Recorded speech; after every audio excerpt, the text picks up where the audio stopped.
Hey guys, thank you for joining me for another video. In today's video, we will be discussing how you can practice for the IELTS reading section of the IELTS exam.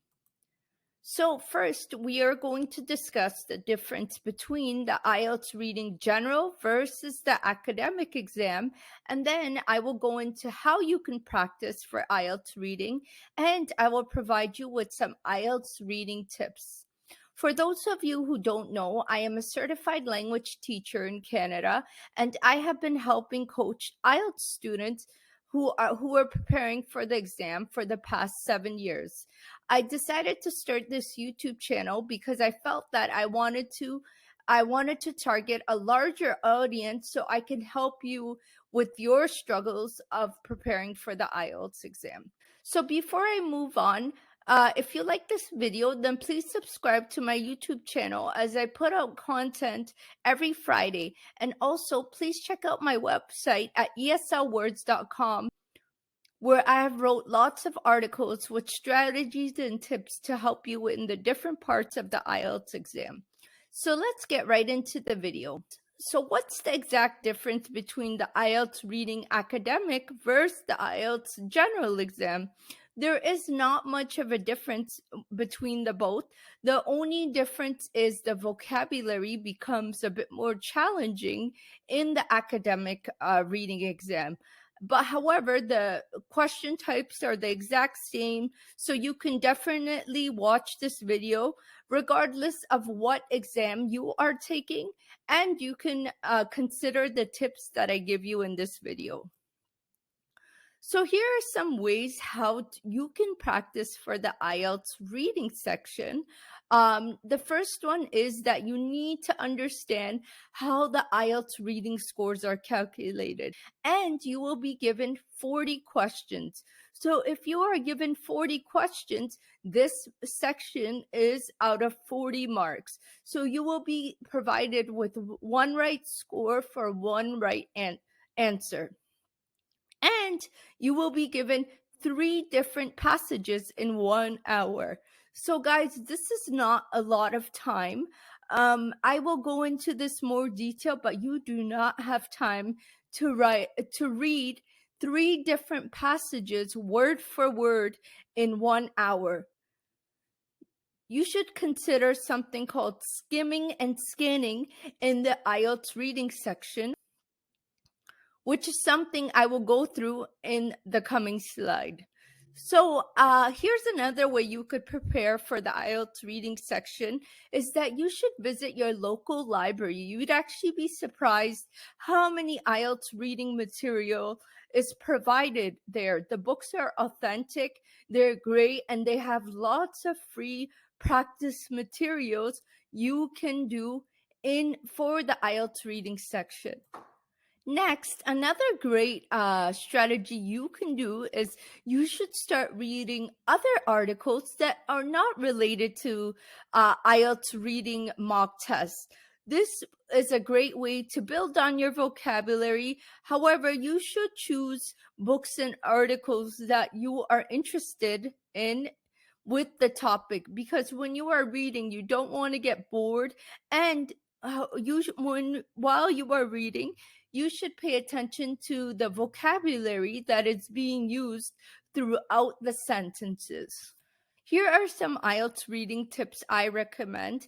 Is you need to start reading, guys.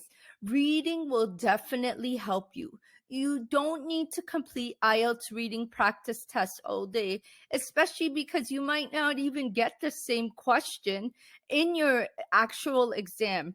Rather, just find books and articles, like I said, that you are interested in, because this will help you stay motivated and you can pay attention to unfamiliar vocabulary. Now, let's get into looking up words that you are not familiar with.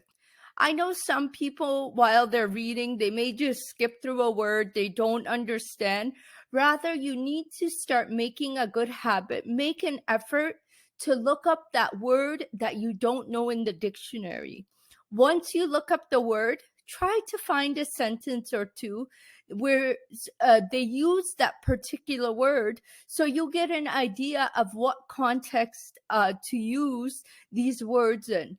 And this will even help you in your IELTS writing section. So you benefit from two things.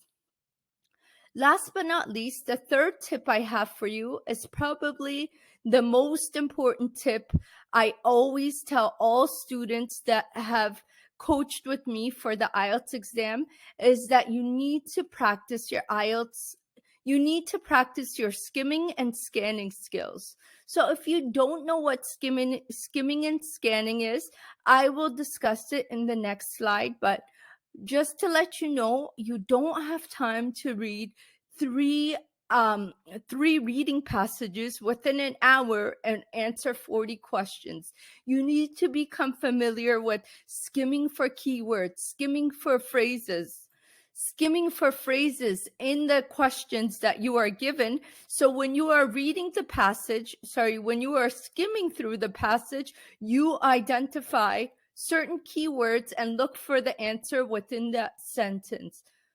So if you are not sure how you can practice skimming and scanning, here are a few steps to become better at skimming and scanning.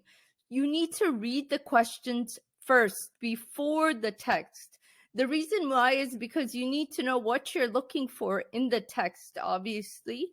So the easiest thing to do is identify names, dates, a city name, a country name, things along this line. And always consider synonym language while you are doing this, because remember, it is an English test, so they will trick you on synonym language. And then once you do that, highlight potential keywords in the questions that you will be looking for in the passage, and keep synonym language in mind. As I said, only pay attention to that particular piece of information. You don't need to pay attention to anything else. And I went through looking for names, dates, or numbers, and quickly look over the text for any phrases that may stand out. So guys, if you like this video, then please give it a thumbs up and subscribe to my YouTube channel, as I put out videos every Friday with tips and strategies in the different sections of the IELTS exam. If there's any videos you'd like to see in particular, then please let me know down in the comments section, as I'd love to help you score a high band in your IELTS journey. Also, check out my website at eslwords.com, where I have written lots of other articles that will help you in the different parts of the IELTS test. Thank you.